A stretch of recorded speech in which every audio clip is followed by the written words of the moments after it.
Madame, mademoiselles et messieurs, bonsoir. Je vous retrouve encore pour notre nouvelle émission Élevons le débat. Toujours par rapport aux élections, par rapport à ce que nous attendons le 23 décembre prochain pour savoir s'il y aura élection ou pas, qui sera le nouveau président de la République, qui sera le nouveau député, qui seront les nouveaux députés nationaux et provinciaux. Eh bien, je vais animer une série d'émissions pour commenter l'actualité.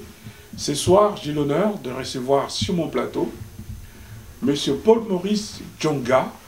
Il est le président de la fédération Unique France. Unique France, c'était un parti politique dirigé au niveau international par M. Georges Aloula, qui a été candidat en 2006, désisté pour Bemba. En 2011, il désiste pour M. Tshisekedi. Alors aujourd'hui, avec M. Paul-Maurice Djonga, nous allons voir comment il juge l'actualité, comment il juge ce qui se passe chez nous. Est-ce qu'ils sont partie prenante? Est-ce qu'ils ont lancé des députés? Nous aurons les détails sur ce plateau. Bonsoir, M. Paul-Maurice. Bonsoir, cher Hippolyte Kitambala. Kimbalanga. Kimbalanga. Voilà. Ça, c'est bien du sud du Bandundu, ça? Non, moi je suis de Bandal. Oui. Mais mes parents sont... Mon père a dit Kivu et ma mère a dit Katanga. Ah, vous voyez ce nom-là de... Ah, ben c'est très très bien. Ça veut dire que ça, c'est le nom que nous trouvons partout au Congo. Oui. Ça veut dire que ça vient de là-bas et en même temps, on trouve ça chez les Matéké, chez le même nom. Donc, merci beaucoup. Alors, Unique, depuis un moment, on entend très très peu parler d'eux. Est-ce que vous êtes partie prenante dans ces élections de 2018? Je vous remercie déjà de me recevoir. Alors, la chose que j'aimerais dire, c'est que notre parti s'appelle Unité nationale et intégrité du Congo, unique. Et donc moi, je suis président de la Fédération de France. Et nous sommes un parti politique qui est engagé fermement dans le changement politique au Congo pour le développement économique. Seulement.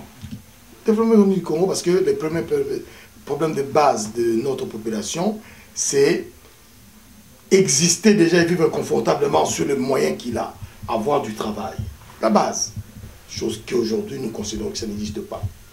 Et donc c'est un parti politique qui est dirigé, comme vous l'avez commencé à le dire, par le docteur Georges Aloula, qui est non seulement une personne qui est expérimentée, compétente et crédible au niveau de ce qu'il peut faire.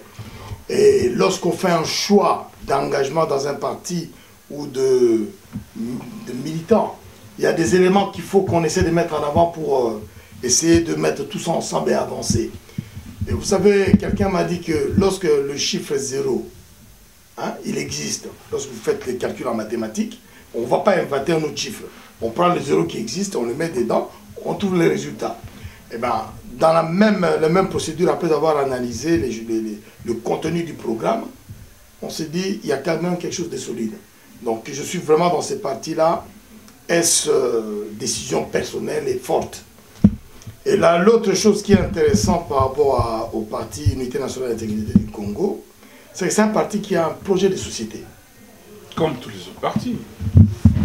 Je ne m'engagerai pas à dire comme tous les autres partis, simplement pourquoi? Parce que un projet de société existe pour permettre à un parti de dire ce qu'il veut faire, ce qu'il projette pour cette société qui est limitée dans cet espace territorial, par exemple la RDC.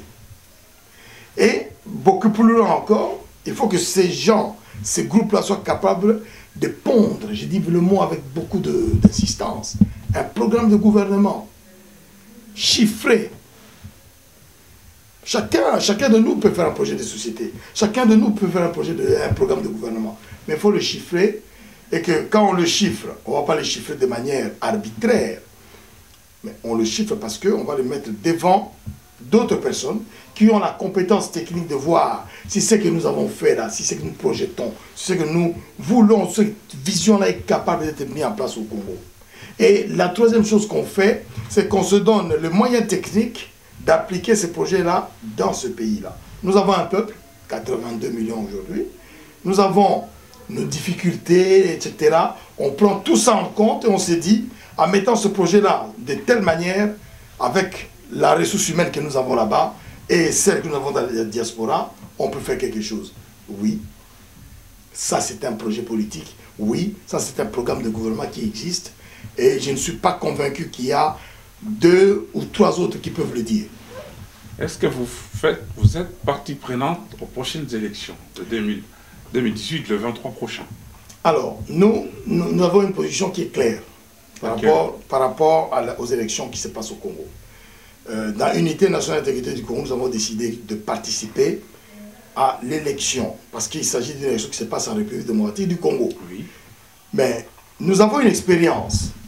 Nous avons une expérience. Laquelle? Notre expérience est sur le fait qu'il y a eu déjà 2 élections d'organiser au Congo. 2. Vous avez bien dit, nous nous sommes désistés pour Jean-Pierre Bemba en 2006. Oui.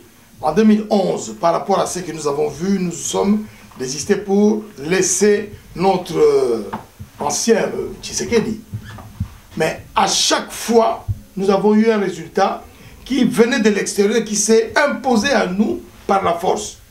Et là, cette expérience nous a nourris pour dire que dans tout ce qui va se passer au Congo aujourd'hui, en matière d'élection, nous avons les yeux ouverts. Nous allons regarder les choses de manière concrète. Nous ne sommes pas des accompagnateurs d'une occupation ou de quelque chose qui s'est passé au Congo par la volonté de quelqu'un.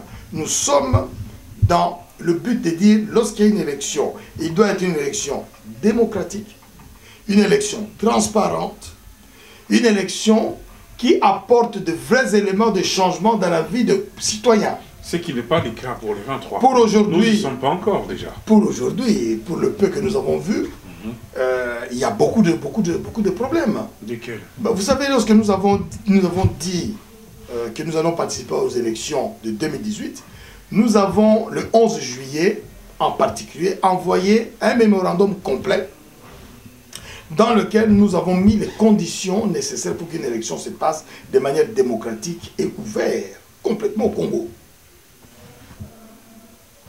La sécurité pour tous, partout. Les listes électorales nettoyées. Je pense que vous allez me poser des questions sur ça. La transparence, simple. Avoir une élection qui se passe de manière transparente, qu'on ne se cache pas pour pouvoir tricher, faire d'autres choses, et surtout de nous enlever le vote électronique. Qui était là pour fausser les choses. Moi, j'ai lu le texte rapidement. J'ai consulté les amis qui sont sur place. Oui. Notre réalisation va nous lancer l'élément. Le vote électronique est prévu dans l'article 47. Regardons notre collègue Christian de Sakono, un journaliste sérieux, qui a fait des recherches sur ça. Et nous allons continuer. Arnold Nfouma. Professeur Kalele, vous êtes une personne qui a appelé à plus de science dans la politique congolaise. Vous venez de le rappeler. Vous êtes de la coalition Lamuka. La question vous a été clairement posée. Les leaders de Lamuka disent que cette machine est illégale. Vous êtes au fait des lois. Dites-vous, vous aussi, que cette machine est illégale. Ce n'est pas seulement les leaders, c'est une option d'une plateforme. Et elle n'est pas inventée, c'est sur base des textes. La loi électorale ne la prévoit pas pour les élections d'aujourd'hui. Je répète ma question, professeur Kalele. Vous êtes scientifique et vous avez dit que vous apportez une dose de science au-delà de tout ce qui est politique dans la politique congolaise. Et donc, que vous vous reposez sur des textes. Est-ce que la machine à voter est illégale? Elle est illégale. Vous êtes professeur à l'université, ici à Kinshasa. Vous devez donc scientifiquement de faire des affirmations sur la base de ce que vous avez vous-même constaté. Est-ce que vous avez constaté que la loi dit que la machine à voter est illégale? Non, nous avons les textes, la Constitution, la loi électorale, etc. Il n'est pas prévu pour les élections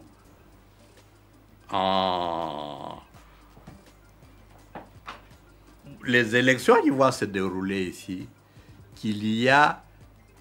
on peut utiliser la machine à voter. Vous citez l'article 237 ter. Il s'agit bien de celui-là. Allez-y. L'article 237 ter dit ceci. Modifié par l'article 1 de la loi 15/01 du 12 février 2015, modifiant et complétant la loi, je vais vous épargner tous ces détails, le mode de vote électronique ne peut être appliqué pour les élections en cours. Pour cela, je vous donne raison. Mais il y ajoute, les dispositions des articles 12 alinéa 4, 145 alinéa 3, 146 et 192 alinéa 1 et 208 alinéa 1er ne s'appliquent pas aux scrutins électoraux des cycles 2006 et 2011 non encore organisés. En clair, cet article a été apposé dans une loi pour les précédents scrutins. Or, précédemment, nous sommes dans la science, vous nous avez demandé de rester dans la science, il y a un autre article qui, lui, dit clairement que le vote peut même être électronique en République démocratique du Congo. C'est écrit dans la nouvelle loi. Cet article, c'est l'article 47. Excusez-moi d'avoir pris des notes parce que nous avons été personnellement égratignés hier, ici Top Congo, et nous avons décidé de documenter ce que nous disons. Le vote s'effectue, article 47, soit au moyen d'un papier bulletin, soit par voie électronique. La Commission électorale nationale indépendante fixe dans chaque circonscription électorale le nombre des bureaux de vote, en détermine le ressort et nomme son personnel en tenant compte de la parité homme-femme. Je reviens à la science, professeur Kalele. Est-ce que la machine est illégale? La machine est illégale. Je me répète. 2. Vous lisez les textes. Votre lecture est correcte. Mais pourquoi nous nous levons contre cette machine? Je vous ai rappelé l'avant-propos de la Constitution. Il faut que les gens qui dirigent le pays soient des élus du peuple dans une élection transparente, libre et démocratique. Arnold Nfouma. Alors, M. Tchunga, nos collègues qui sont sur place, ils ont eu le temps de consulter tout ici. La machine est prévue dans l'article 47 du Code électoral. Le malheur est que l'idée vient de quelqu'un qui n'est pas crédible, qui est M. Nanga, et ensuite sans consulter les autres. C'est là où ça pose problème. Mais logiquement, la machine ne dérange pas, puisque ce n'est qu'une imprimante pour sortir un bulletin et puis jeter dans l'urne. Pourquoi ça vous dérange? Oh, c'est pas que ça me dérange. Mais il y a, dans votre question, il y a beaucoup de choses à l'intérieur. Vous savez, nous sommes dans un pays, hein, il ne faut pas qu'on oublie, le Congo est un pays où il y a beaucoup de gens qui sont formés, beaucoup. Même si aujourd'hui la formation au Congo a été galvaudée, mais il y a un contingent de gens très très instruits qui sont partout au Congo et à l'extérieur.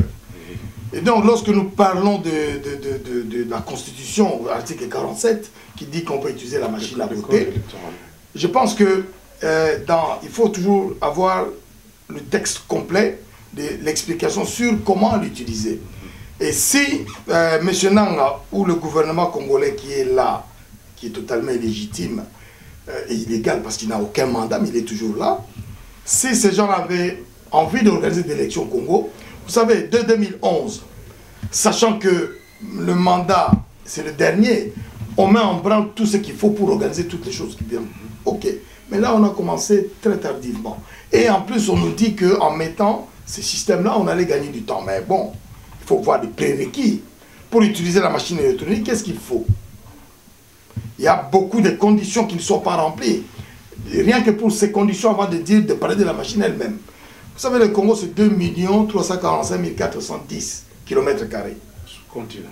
Ce pays énorme. Ça a toujours été comme ça. Mais c'est un tout petit pays par rapport. C'est un tout petit pays par rapport aux 11 plus grands que lui là. C'est un tout petit pays. C'est-à-dire on peut le gérer comme il faut. Oui. Ça c'est un. Deuxième chose, il a 850 000 km² de forêt. Et toute la ville du Congo tourne autour de cette forêt-là. Et on a des parties montagneuses. Est-ce que vous savez que 60% du pays est à plus de 1000 mètres d'altitude? Oui, je ne savais pas. Donc, ça veut dire quoi? Lorsqu'on projette de faire, d'utiliser des machines électroniques, il faut s'assurer qu'il y ait du courant partout. Le courant, énergie dont on a besoin au Congo, ne représente que 10% de toute l'énergie consommée dans l'île de France, c'est-à-dire la capitale française. 10% seulement, pour 80 millions de Congolais. C'est-à-dire qu'il n'y a que 8% de Congolais qui ont accès un temps soit peu à l'électricité. Vous voulez faire des machines électroniques dans ce cadre-là? Vous n'avez déjà pas suffisamment de prises pour le faire. Deuxième chose, comment vous allez acheminer vos machines électroniques dans tout le pays? 80 000 dans tout le pays. Dans tout le pays. Moi, j'ai vécu à Kikwit dans les années 80, le 70, fin des années 70, Mobutu à l'époque construisait les routes. Hein? On avait la route asphaltée, tout ça, mais j'ai eu la chance d'aller à Mangaï, Burungu, autour du Diofa, tout ça. Nous sommes partis à l'époque c'était Land Rover et tout ça. Mais il y avait des endroits qui étaient inaccessibles. On est arrivé à des endroits, le pont était cassé à cause de la pluie, où il était vieux. Ben, on a dû prendre la pirogue pour traverser, etc. Donc moi, j'ai dit, il y a tellement de contraintes que les 100 camions qu'on a vus au boulevard du 30 juin, on nous disait, les 100 camions sont au service des élections. On a vu les 4x4, les camionnettes Toyota. On a dit au service des élections. Mais il en faut 10 000. Il en faut 10 000.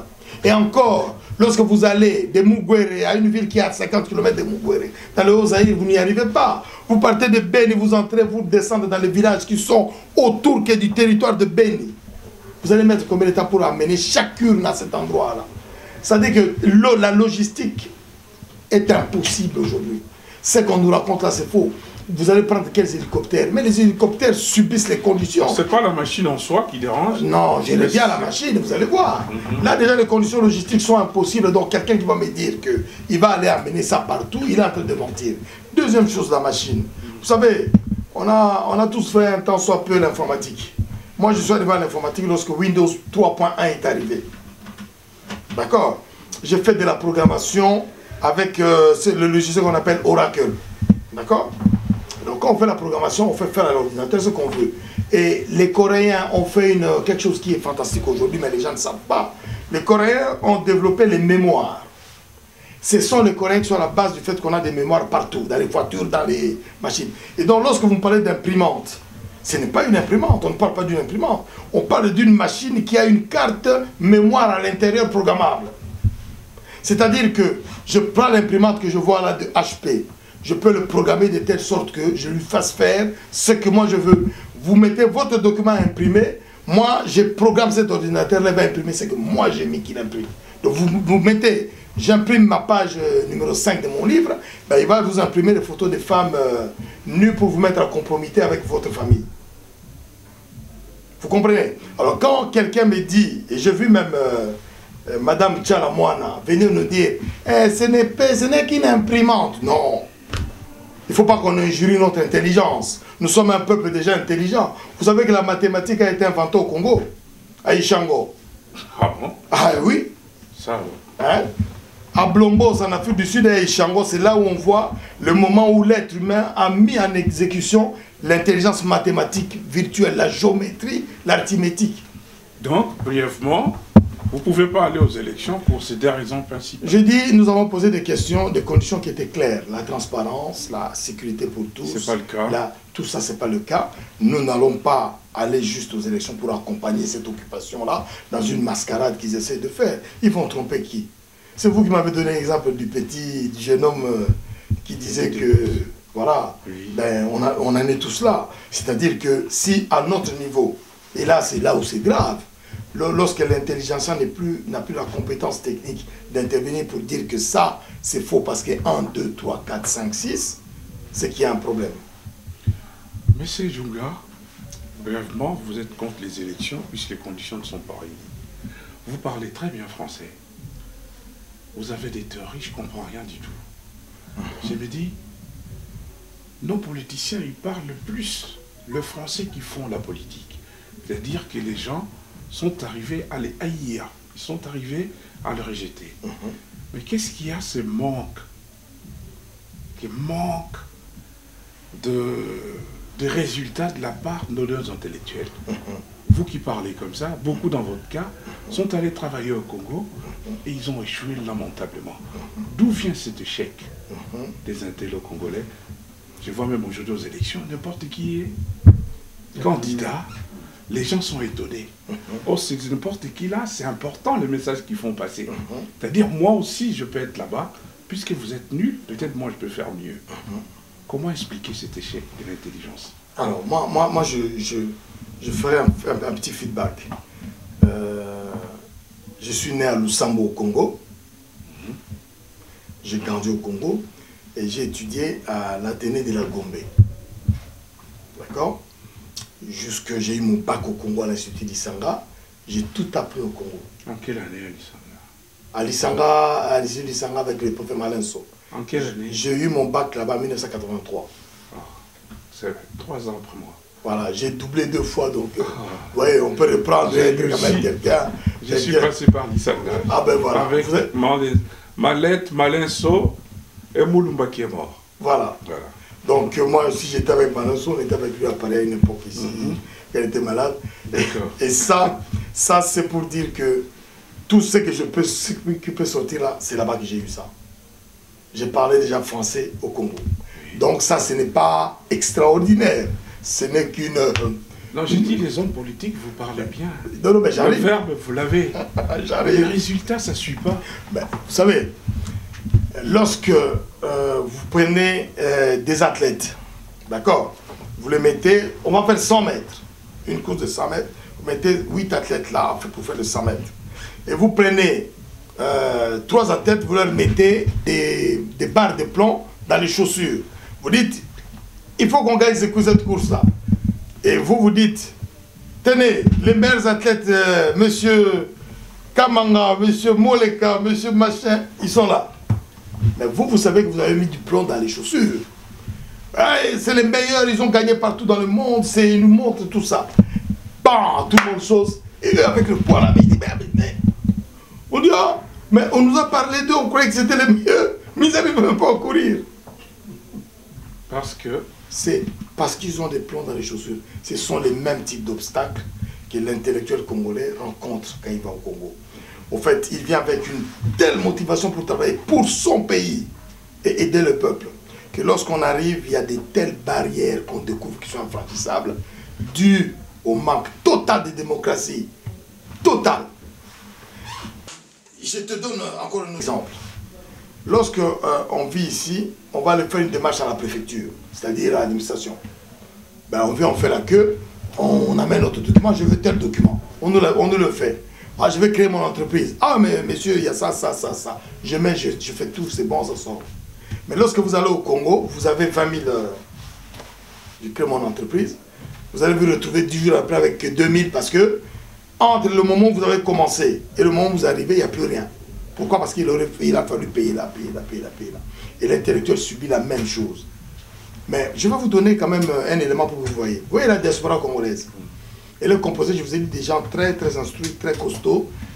Ce n'est pas parce qu'il y a cette instruction, mais l'instruction compte. Parce qu'on a besoin des gens qui soient capables de parler avec les autres. Mais dedans, on a aussi des gens très compétents dans leur niveau technique, dans tous les métiers. Tous les métiers. Et le 15 juin 2018, Unité nationale à l'intégrité du Congo a amené la voix des Congolais de la diaspora congolaise au Parlement européen. Avec le président Lula, nous sommes partis au Parlement européen. Et ça, c'est dû au travail de l'intelligentsia. De travail d'intelligence sur le Congo. Ce n'est pas qu'on s'est fait plaisir à faire des choses, mais on a travaillé sur tous les points qui concerne le Congo depuis qu'il y a cette occupation qui traîne depuis 1998 jusqu'à aujourd'hui. On a fait passer chaque message. Combien de tonnes de documents qu'on a pondus pour présenter la chose. Qu'est-ce qui se passe au Congo n'est pas normal. Si dans ce système-là, ça ne marche pas, quand on est intelligent, on doit être pratique, on doit trouver une solution. Ça suffit plus d'avoir des diplômes et se plaindre après. Sinon, on n'est pas intelligent. Il faut des solutions. Ils vont à Kinshasa, il y a des barrières, on les empêche à travailler. Mais c'est quoi la solution? Alors la solution aujourd'hui pour nous, en tout cas dans l'unité nationale intégrée du Congo, c'est le changement de régime. Il faut être intelligent pour changer. Et tous les combats que nous avons menés, que nous sommes en train de mener contre ce régime qui est totalement inique, Mais comme votre parti. Non, unique, je dis bien, pas unique. Notre parti c'est unique. L'autre ils sont iniques, c'est-à-dire des gens qui n'ont aucune valeur. Ils n'ont pas de valeur. Leur seule valeur c'est piller le Congo, c'est partager, point. Le peuple congolais. 65% de ces gens-là viennent d'ici. 65% de ces gens viennent d'ici. Plus, je crois. Mais vous savez, ce n'est pas parce que. C'est pas parce que. Mais justement, c'est pas parce que vous êtes né dans une belle famille, à une bonne éducation, qu'après, quand vous allez dans la société, vous allez être la même chose. C'est ce système-là qui fait appel aux moins résistants d'entre nous. Il n'y a pas d'injure dans ce que je veux dire là. Aux plus faibles d'esprit d'entre nous qui sont malléables. Je peux parler en lingala aussi, hein? Bien sûr, bien sûr. Pour nous sabango, na katia système, moyennant les miettes. Vous savez, quand vous avez quelqu'un qui est assis, qui a moins $1 par jour pour vivre, qui trime, et vous êtes en face de lui, vous avez $500. Vous êtes quoi? Un millionnaire pour lui. Oui. Pour lui, vous êtes un millionnaire. Alors que si on vous met au niveau de tout le monde, vous n'avez rien. Je vais vous donner un exemple qui va vous montrer à quel point je me mets avec vous dans ce débat-là. Vous voyez le FCC. Vous savez qui y a dans le FCC? Des intellectuels congolais. Bien sûr. Vous connaissez monsieur... Moi, ça ne me dit plus rien. Vous connaissez monsieur Likian Bokolo? Oui. Ouais. Monsieur Likian Bokolo est dans le FCC. Écrivain très grand scientifique ici en matière de sciences sociales et d'histoire. Reconnu. Mais il est parti rejoindre le FCC pour des raisons minables. Malheureusement. Et ça, à partir de lui, on va salir tous les autres sénateurs qui ont tenu, regardez, il y a M. Mbokolo qui est là-bas, qui est parti vendre le pays, etc. Ça, mon cher ami, vraiment, je dis ça avec beaucoup de respect, parce que je n'ai pas besoin de critiquer quelqu'un pour vivre. Je dis, à partir d'un mauvais exemple, on ne peut pas, nous, conclure que dans cette diaspora, il n'y a pas l'intelligence qui agit. L'intelligence agit. Paul Maurice, je regarde sur le toit, je regarde sur Internet, je passe mon temps sur Internet. Il n'y a pas de vrai débat. Les idiots, excusez-moi, c'est eux qui ont plus l'espace. Regardez ce qui se passe sur le plan politique aujourd'hui. Félix et Faïlou font l'actualité. La diaspora sur Internet, ils sont tous fanatiques. Alors qu'on les a traités d'idiots hier, on les a traités de médiocres, mais du coup, on banalise le débat. C'est comme si on discutait sur JB et Eurasson. Je dis, mais où est l'intelligence congolaise? Où il se cache? S'il se cache, c'est dangereux. Alors, il se cache pas. Toi, il n'y a rien. Il ne se cache pas. Quand vous regardez la toile, aujourd'hui, il y a beaucoup de vrais débats, mais qui ne passent pas. Je vais vous dire un exemple concret. Pourquoi ça ne passe pas? Ben, c'est pas parce que lorsque nous faisons de vrais débats, on parle de vrais problèmes, comme je fais avec vous là. On parle de vrais problèmes. Des vrais problèmes. Quand je dis les vrais problèmes, les choses qui font que les gens s'ennuient parce que souvent, ils n'ont pas un accès facile intellectuellement dans ces débats-là. Même si nous... Ça peut être le langage utilisé. Nous parlons en Chiluba, en Kikongo, en Swahili, en Lingala. Nous prenons cette précaution-là. Nous parlons dans toutes ces langues-là pour que le message passe vraiment à tous les niveaux. Mais seulement, malheureusement, lorsque nous voyons nos populations, lorsque vous parlez de la femme de l'ex-femme de JB, qui est devenue la femme de quelqu'un d'autre, et que ces deux-là se sont battus, vous allez avoir, en termes de vues sur YouTube, dans la minute où vous avez mis ça, vous avez 50 000 tout de suite qui suivent, tous.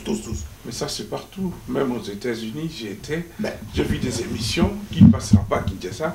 Les gens aiment le divertissement, même en France. Je suis d'accord, c'est mais les émissions bidons qui sont suivies. la différence Oui. avec nos pays, avec notre pays surtout, c'est que nous sommes un pays qui a un problème politique, économique, social, écologique grave, très grave.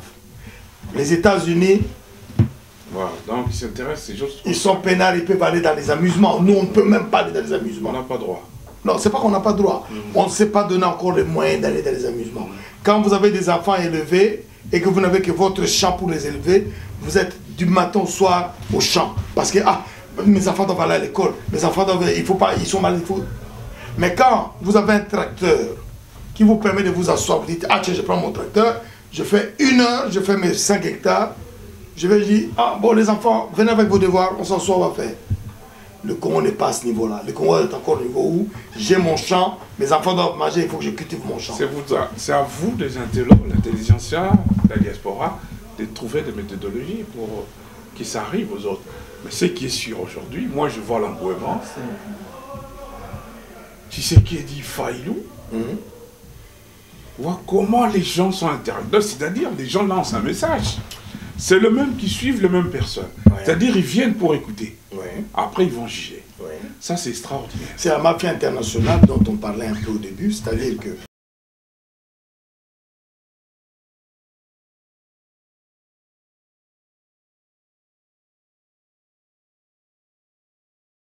et ces personnes-là passent aux yeux de nos populations comme étant des gens qui ont ce dont il faut en avoir, c'est ceux qui sont des intelligents, ils sont...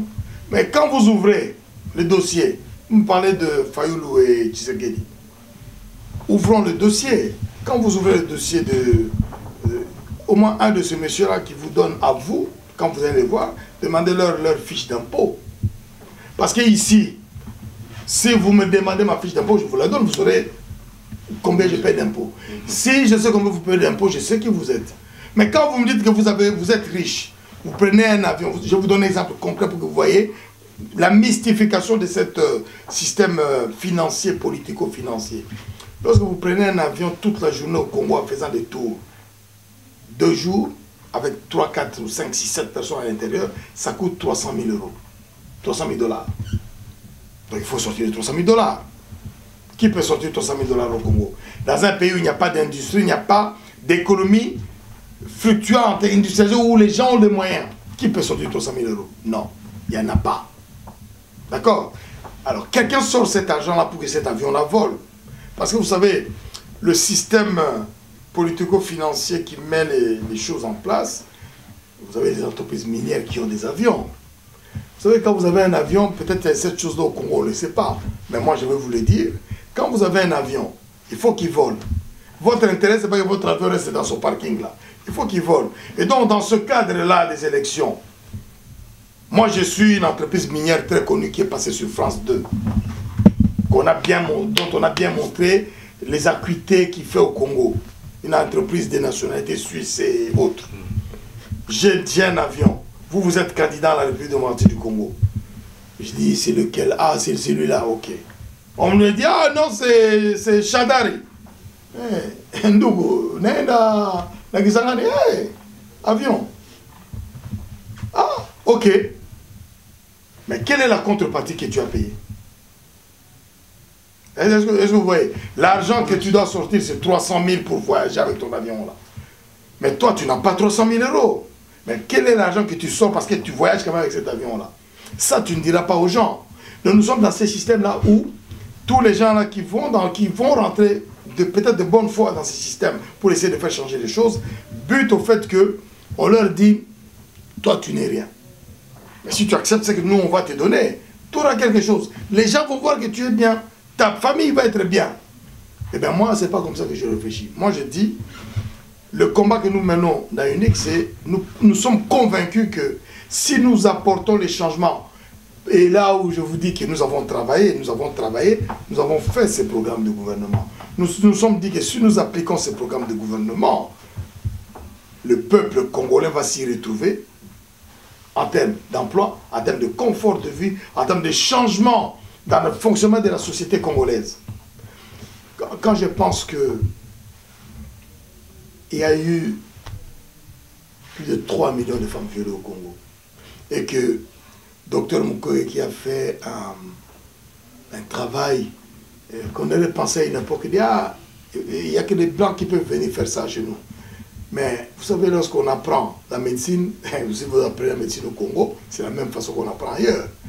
Et cet homme a mis tout un protocole qui est devenu mondial aujourd'hui. Et entre 1998 et 1998, et au moment où on lui donne le prix Nobel, il s'est passé presque 20 ans. 20 ans.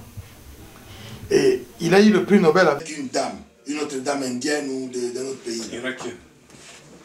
Et pour la dame, lorsqu'on lui donne ce prix Nobel, on explique comment est-ce qu'on lui a donné le prix Nobel. Quelles sont les raisons pour lesquelles on lui a donné le prix Nobel.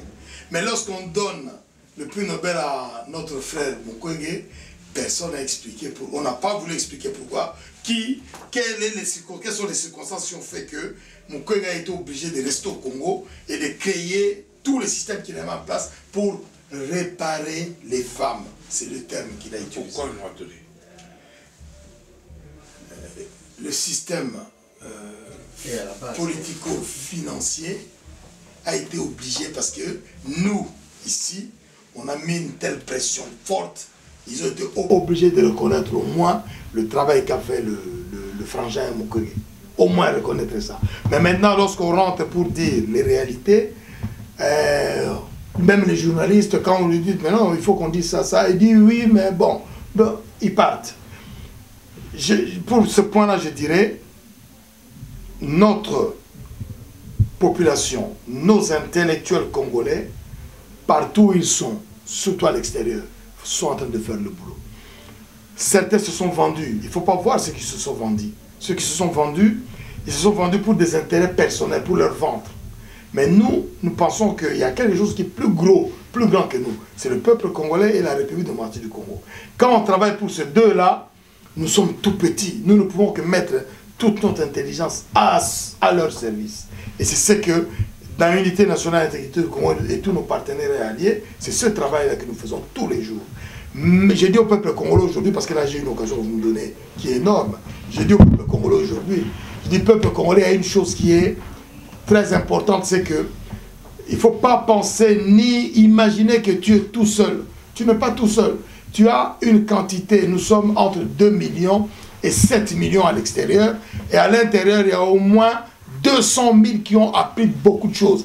Tous ces gens-là travaillent pour toi. Même s'ils n'ont pas l'occasion d'aller immédiatement au pays. Mais à partir d'ici, nous faisons tout ce qui est nécessaire pour que toi, là où tu es, ta vie s'arrange un tout petit peu. Peuple congolais, s'il n'y a pas eu le 3e mandat de Kabila, c'est parce qu'ici, on s'est mis vent debout contre ça. Donc nous sommes avec toi. Et aussi, ils ont beaucoup lutté. Il y a eu 2 morts. Ils ont beaucoup travaillé sur ça. J'ai dit, nous sommes avec toi. C'est-à-dire que le combat se passe d'abord par lui. Nous sommes accompagnateurs du peuple congolais. À côté de lui. C'est lui qui nous a dit, mes enfants, allez dehors, allez apprendre et venez avec moi. Comment veux-tu qu'on fasse cette économie-là? Je reste toujours dans les contextes de la diaspora. Ces derniers temps, il y a un sentiment anti-Moulouba sur le toit. C'est plus la diaspora. Quelque chose qui n'existait plus au Congo. C'est que vous dénigrez cet engouement sur Félix. Mais moi, je tire quelque chose de positif. Je vois que l'élection au Congo n'est pas communautaire. Faïlou, c'est un Quinois de Bandoudou. Félix est Quinois du Kassai. Ils sont dans les Kivu plébiscités. Mais comment expliquer cette bassesse sur le toit? Ces sentiments anti-Moulouba qui est parti, le fait que ça soit Félix qui soit tiré de cette histoire de Genève, ouvre ce sentiment anti-Moulouba et les gens gobent ça. Comment vous l'expliquez? C'est plus dans la diaspora où on est censé avoir plus d'esprit ouvert qu'à Kinshasa où les gens ont bradé cette histoire. Félix rentre, on dit c'est lui que nous voulons. Ils étaient des millions à les suivre. Mouyaka, tout ça. En plus, au Congo, ils sont mélangés. Toi, tu as fait Kikwit. Les Balouba, ils sont toujours avec les gardes de Bandoudou. Comment expliquer, c'est à la diaspora, qu'on retrouve cette étroitesse d'esprit? Pourquoi? Étroitesse d'esprit. Oui. Alors, moi, je dirais une chose J'explique toujours les choses par l'histoire. Lorsque vous prenez les Baluba sont le plus grand peuple qu'il y a au Congo. Ah bon? Les statistiques le disent? Numéro 1, c'est les Luba. Les Luba, c'est le premier peuple du Congo, le plus grand. Et quand vous prenez le Katanga est un... Je ne parle pas de 26 régions, moi je parle de 11. Hein. Je suis désolé. Le Katanga c'est un pays des Baluba. Les Baluba du Kassai sont originaires du Nord Katanga. Je répète, le Katanga est un pays des Baluba. Lorsque certains veulent nous faire croire autre chose, j'ai dit ça exprès. Parce qu'il y a certains qui veulent nous faire croire autre chose. Ils n'ont pas raison. Si on veut dire, faire appartenir les Katanga à quelqu'un, c'est au Baluba. C'est le plus nombreux. Mais je veux dire, tout le peuple partant de Baluba, donc on descend le Lunda, on enlève les Bayeke. On enlève les Bayeke. Les Basong. Non, le Basong, il faut le laisser. On prend les Baluba, on prend Lunda, Chokwe. Ah, ils descendent de Baluba. On monte jusque dans le Bandundu. Parce que les gens au Congo, les gens oublient la géographie. Quand vous regardez la géographie du Congo, tout ce qui est au sud de Kikwit, et vous descendez vers le sud, vous avez la région de Bandundu s'arrête à un niveau où, quand vous allez au Katanga, il descend encore sur 500 km. Et quand vous faites un carré, vous avez les Lunda Chokwe en Angola, qui sont une grosse population, et ce sont les mêmes qu'on trouve au Congo. Donc, quand vous partez de Katanga jusqu'au sud de Bandundu, ce sont des Baluba. Ce sont des Baluba. Et vous voyez, c'est-à-dire quand vous enlevez un comme ça, vous voyez, ça c'est du Mouchoko, machin, mais leurs ancêtres communs, ce sont des Baluba. Quand je dis ça, c'est pas pour encenser, mais je dis, il y a ce fait historique qui fait que les anciens qui avaient compris se sont dit, pour gagner l'élection au Congo, il faut être avec tous les Congolais. Tu ne peux pas dire que je suis Moulouba, je gagne. Quand je n'ai jamais gagné, il a perdu chez lui en 60. Moi, je dis même, les Congolais n'est pas tribaliste, sinon le Mumba ne serait pas populaire. D'accord. Tshisekedi ne serait pas le plus populaire. Mobutu, à un certain moment, il était populaire. Tshombe, à un moment, était populaire. Et Tshombe, malgré le fait qu'il a été partisan de la séparation de la sécession katangaise, lorsqu'il arrive Premier ministre et qu'il fait allégeance au Congo, les Congolais ont dit, ah, c'est un enfant de chez nous. Mais qui sont ceux qui ont chassé Tshombe après la conférence de Tananarive? Ce sont, là on parle un peu histoire pour vraiment que ça soit précis. Ouais, il nous reste 5 minutes. Ah ben c'est parfait. Oui. Ce sont les gens qui ont été à l'origine du coup d'État qu'il y a eu au Congo en septembre 60. Ce sont ces gens-là qui après se sont occupés de Tshombe. Et pourtant, dans cette atmosphère des 60, entre juin et septembre, ils étaient comme ensemble. Et Kasavubu après est parti lui aussi dans ce coup-là. Tout ça pour dire que lorsque les gens... Je suis désolé. Je ne perds pas mes moyens, mais ça me... Lorsque les gens parlent de Baluba, quand vous voyez dans la toile, c'est surtout, je pense que c'est une colère contre certaines choses que les gens ont pensé auraient dû se faire d'une certaine manière, et ils ne se sont pas fait de cette manière, et la personne en cause, c'est Félix. Félix. Oui. Je ne parle pas de Tshisekedi. Pourquoi? Il y a eu des mouvements qui se sont passés à l'intérieur de l'UDPS. L'UDPS c'était, après le MPR, quand le MPR a disparu, l'UDPS est resté le plus grand parti du Congo. Le plus grand parti congolais, il y avait tous les Congolais. Dans la direction de l'UDPS, tu avais des Katangais, des Kivusiens, des Équatoriens, des Haut-Zaïrois, il y avait tout. Et il s'est passé un mouvement à l'intérieur de ce parti-là. On a chassé tout ce qui n'était pas Luba. Petit à petit. Et le dernier gros qui a été chassé, c'est Moleka. Albert. C'est lui qui a été chassé, le dernier gros. Ça scandalisait beaucoup de gens. Et vous savez, même ici à Paris, parce que lorsque nous militons pour le Congo, on est toujours ensemble avec tout le monde, etc. Il y avait une tête de UDPS ici à Paris qui a été vilipendée. Mais vilipendée par qui? Toujours par des garçons Moulouba. Tu comprends? Mais moi, je ne prends pas ça comme ça. Je dis, il y a une action des velléitaires, une action des gens un peu, je veux dire, pas extrémistes, des gens ou des outragés ou des gens qui veulent faire de l'outrage de manière forte, en faisant croire que parce que je suis de telle région dans l'UDPS, je dois être à tel poste. Ce sont ces gens-là, et avec le manque de la légèreté qu'il y a eu à Kinshasa, la légèreté, une grosse légèreté, on a vu un phénomène se développer, ils n'ont pas agi dessus. Et ce ne sont pas les gens de l'UDPS qu'on commence à frapper, c'est les gens qui étaient à l'extérieur de l'UDPS pour dire, oh, comment notre parti de PS, notre parti congolais, ils ne sont pas membres, comment vous êtes en train de le rendre un parti de Balouba? Quand on prend la réalité, ce n'était pas ça, mais le mouvement qu'on a vu se faire. Mais moi, je dis, moi, je ne crains pas ça. Pourquoi? Moi, je crains plus 26 régions. Ah bon? Donc, ces sentiments anti-Moulouba n'a aucun impact sur le peuple congolais? Non. Pas du tout. Moi, je vous donne, je dis, le système d'occupation qui est en place s'arrange beaucoup de cette situation-là. Et cette situation est liée au fait qu'ils ont mis 26 régions au Congo pour nous renvoyer vers... Je vais vous dire un truc qui va vous faire rigoler. Ma mère m'a appelé. Maman, tu m'excuses, hein. Maman, ma mère m'a appelé et me dit, ah, Paul Maurice, ça va? Je dis, oui, maman, ça va. Comment vas-tu, maman? Il me dit, papa, ah, on nous a rendu notre province du Sankourou, tout ça à partir de là, lorsque la date était arrivée là. Je dis, maman, qu'est-ce que tu dis là?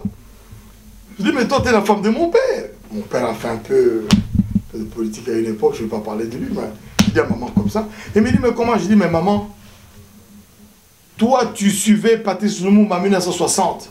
Tu sais comment il a gagné? C'est toi qui m'as enseigné. Tu m'as parlé des noms de gens que je ne connaissais pas. Ou elle Guéméré, tout ça. Ma mère connaissait ces gens-là. Je dis, mais comment tu peux dire ça? Ah, mais j'ai dit non. Ça, c'est... Nous sommes des Kassaïens. Nous ne sommes pas des gens du Sankourou. Nous sommes des gens du Sankourou qui est dans le Kasaï. Mais on a notre région. Je dis, on est en train de nous éclater comme ça pour que nous nous retrouvions comme par hasard entre soi, qui n'est pas vrai. C'est nous diviser pour régner, maman. Elle m'a dit, ah papa, tu as raison. Bon, je coupe. Elle a coupé le téléphone. Est-ce que vous voyez jusqu'où c'est allé? C'est ma mère qui me dit ça. Et après, elle m'appelle pour me dire, ah papa, tu avais raison, parce que là, vraiment, il y avait l'histoire de Baloubala qu'ils ont dit tout ça. Elle dit, oui, il y a des choses qui se passent comme ça, tout ça. Mais moi, j'insiste sur le fait qu'aujourd'hui, alors quand tu vois Fayoul à Beni, il n'a pas payé les gens. Les gens se sont dit, celui-là, c'est notre frère. Et je vais vous donner encore un autre exemple. En 1999, après les accords de Lusaka,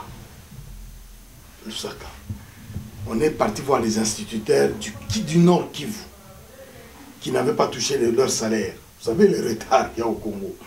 Et on leur a dit, vous savez, on a des moyens aujourd'hui ici à vous donner de l'argent. Là, on va commencer par le dollar. Et puis après, on est en train de mettre en place quelque chose où on aura une vraie monnaie ici. Où vous allez toucher. C'était l'époque où le Rwanda occupait cette partie-là. Le syndicat des instituteurs est venu, ils ont dit, vous savez, nous sommes Zaïrois. On a l'habitude. Notre gouvernement, il nous oublie pendant des mois. Et puis vous allez voir, l'argent payé, l'avion là va descendre là. Et le camion, le 4x4 va l'amener directement au rectorat. Et nous allons toucher notre salaire. Donc quand on voit cette image, c'est pourquoi le Congo n'a pas éclaté. Cette image-là de... Mais ça n'éclatera jamais. Mais c'est pas possible. Mais vous avez un discours un peu pessimiste. Non, c'est pas pessimiste. Vous avez peur. Non, je suis un réaliste. Vous faites peur. Non, je suis un réaliste qui aime dire aux gens qu'on touche les choses qui nous font mal et qu'on se dise après, mais quelles sont les solutions? Mais elles existent. 1, 2, 3. Là, quand vous voyez Faoulou, j'insiste sur ça, je suis désolé. Là-bas, à Beni, je fais l'effort de... Je suis désolé. Beni a souffert.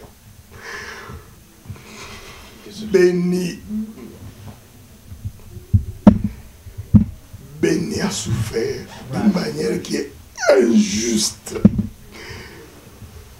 L'État prétend que ce sont des gens qui viennent de l'extérieur, qui viennent tuer les mamans qui vont avec leurs enfants au champ. Ils sont massacrés comme des animaux. Béni a souffert. Quand ces gens voient quelqu'un qui pense pouvoir être président de ce pays-là, mais qui est comme eux, ils sont contents. C'est là que vous avez vu les gens partir. Je suis désolé. Je suis désolé. C'est là que vous avez vu les gens venir. Je suis désolé. Ben, je ne suis qu'un homme, hein. Je suis pas, mais c'est trop douloureux. Alors quand vous avez vu ces gens, merci beaucoup. Mais Béni ne peut pas continuer à souffrir comme on l'avait. Donc quand les gens ont vu Fayulu, ils ont dit, ah, mon Haïti, voilà, c'est notre frère, il est venu, donc ça va être mieux.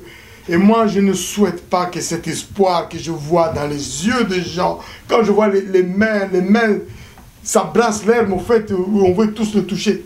C'est un espoir. Pour moi, ça me montre que, quand je dis que je suis Congolais, je suis Zaïrois. Ma famille, elle est à Béni. Ma fraternité, elle est à Béni.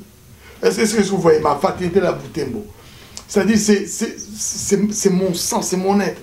Alors, lorsqu'on me dit que, même quand on va dans la toile, il y a des inconscients qui se disent, ah, les Balouba sont comme si, non. Si vous voulez critiquer Félix Tshisekedi, critiquez-le. Il a plein d'états, critiquez-les, vilipendez-les. Félix Tshisekedi va avoir peut-être des gens qui portent les couteaux et les armes pour lui. D'accord, ces gens vont le défendre. Mais battons-nous par le verbe. Mais allez vilipender tout un peuple en disant les Balouba nous font ci, donc les Balouba. Non, les Balouba sont des Congolais. Les Batetela sont des Congolais. Les Batchokwe sont des Congolais. Les Basakata sont des Congolais. Les Nande sont des Congolais. Est-ce que vous voyez? Les Houndé sont des... Moi, quand je vois ça, je dis nous devons nous mettre dans une position d'homme d'État, nous les politiciens. Et Dr Georges Aloula, si vous prenez les dernières interviews qu'il a fait, vous allez voir ça. Et les écrits de notre secrétaire général, Amital Kamanga, quand vous prenez ça, vous lisez, vous allez voir ça. C'est-à-dire la posture ou la position d'homme politique, c'est-à-dire il faut être au-dessus de tout ça. Le seul qui compte pour nous, qui est le plus gros que nous, c'est le peuple congolais et la République démocratique du Congo. L'unité de ces deux-là, l'unité des Congolais se fait par... Quand je vous ai parlé de Batchokwe, vous savez que moi je suis frère avec les... Allez, je vais me dévoiler, je suis du Kasaï oriental, du Sankuru. D'accord? J'ai des frères dans les Kivu, dans les Maniema, etc., jusqu'à Kosongo, Congolo. J'ai des frères chez les Basongue. Vous avez les Basongue, une partie des Basongue qui se prennent pour Katanga, d'autres pour Balouba, d'autres pour Batetela. Comment voulez-vous que moi, si je suis frère avec ces gens-là, j'ai des ennemis dans les Katanga ou dans les Kasaï oriental occidental? Ce n'est pas possible. Si vous prenez chaque Congolais, nous sommes dans cette lignée-là. Donc pour moi, la situation dont on parle sur le Balouba est une situation fabriquée de toutes pièces par cette oligarchie politico-financière qui finance l'occupation et qui finance les supplétifs de cette occupation-là pour tenter de nous diviser sur des points sur lesquels ils savent que nous sommes forts. Merci. Merci beaucoup, Paul Maurice. Merci à vous, amis téléspectateurs. On a eu l'occasion de passer par l'actualité et puis voir ce qui se passe pour notre pays. Donc on voit qu'il y a encore de l'espoir. Beaucoup d'espoir. Reste un grand pays, un grand peuple. Moi j'ai eu l'occasion de beaucoup voyager à travers mes reportages. Tous les stars du football que j'ai rencontrés, ils viennent me parler en lingala. J'ai fait parler Thuram en lingala, Drogba en lingala. Là ça me revient à tête, j'ai dit, waouh, le Congo c'est un grand pays. Je peux ajouter un mot? C'est un grand pays, oui, allez-y. Le mot que je vais ajouter, vous savez, le lingala. Le lingala est une langue qui est née il n'y a pas trop longtemps. Il existait dans une certaine forme. Mais la forme de lingala de Kinshasa, qui est le lingala de la chanson, etc., n'a pas plus de 100 ans. Et nous, moi je dis toujours que l'industrie musicale la plus puissante du monde, c'est nous. Le deuxième qui suit, c'est les Américains et les Anglais. Pourquoi est-ce que nous sommes la plus puissante? Parce que nous avons, pas imposé, mais nous avons mis un élément culturel dans le monde qui est partout aujourd'hui en Afrique et en Amérique du Sud. C'est quoi ça? Le lingala et les chansons à lingala. Si vous allez au Venezuela, vous allez voir, il y a des orchestres spécialisés à jouer les musiques des Zaïko, Isifi, Franco des années 70, en faisant toutes les mimiques en chantant en lingala. Donc, c'est un élément culturel. La fanfare rwandaise chantait les chansons de Pongolov dans l'armée. C'était étonnant. Et même au Kenya, on a le Kenya a pris une décision d'intégrer Luambo Makedi dans le programme scolaire. Et donc chaque année, ils font une... voilà. Voilà, merci. Bon, pour terminer, beaucoup. Moi, j'aimerais lancer un message à nos amis de la diaspora, puisqu'on a parlé de diaspora, pour dénoncer ce qui se passe en ce moment sur le toile. C'est vraiment ridicule. C'est ridicule, c'est nous qui devons être peut-être des modèles pour nos enfants. Mais quand on pense à ces sentiments, ce n'est pas du tribalisme. C'est vraiment un sentiment anti-Moulouba qui ne se justifie pas. C'est pas sérieux, ça n'a pas de sens. Et surtout, sachez que ça n'a aucun impact au Congo. Ces gens-là sont tellement intelligents qu'ils ne pourront pas faire attention à ça. Vous avez vu les foules qui sont derrière Faïlou, derrière Tshisekedi, alors qu'ils étaient à l'Est. Cela veut dire que nous sommes un Congo uni et nous le resterons. Arrêtez avec ces histoires anti-Balouba. Merci Paul Boris. Merci. On aura l'occasion de revenir pour commenter l'actualité. Avec plaisir. Merci à vous de m'avoir suivi. On se fixe rendez-vous très bientôt. Bonsoir.